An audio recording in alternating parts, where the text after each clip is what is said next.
Hello, good afternoon mga idol. Nandito ako ngayon sa bundok ng Barangay Madarag mga idol. Tiningnan ko lang dito yung sakahan ni tatay. Kasi may bagong nag-apply na nagtrabaho dito mga guys. Yan, yung may palay na guys. Tsaka yung kalahati yung wala pang palay.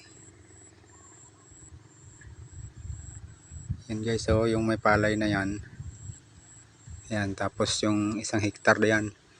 Yung isang hektar yung nakikita dito sa taas na medyo may tubig na traktor na siya. Yan, isang hektar din dyan. Bali 2 hektar to yan dito. Nakaraang crop guys, hindi na taniman ng palay yan. Dahil walang magtatrabaho. Sa sobrang layo ba naman guys? Layo sa kalsada.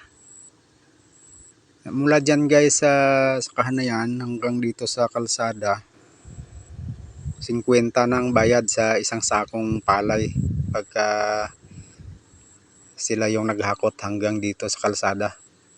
50 isang sako. Pagka maharbisan yung sakahan na yan guys, kinukuhanan niya ng mahigit 200 sako.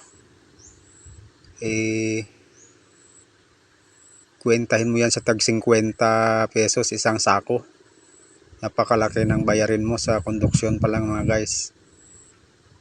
Yan, tapos wala ka pang kukuhanan ng tao, wala pang magkukonduksyon, o mayroon naman pero kukunti lang, di nila kinakaya yung paghakot ng palay.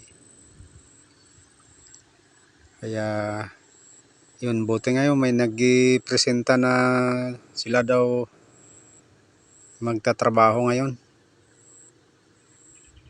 Kaya yan, binigay sa kanila.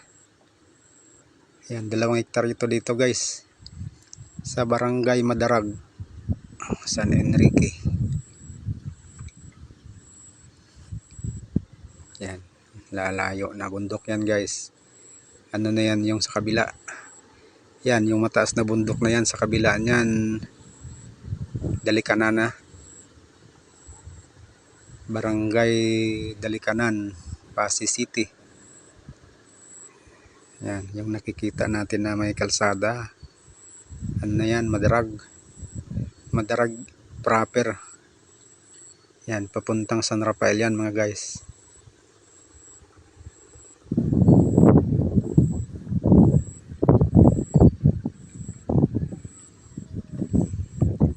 Yan, sige mga guys. Thank you for watching. Bye bye.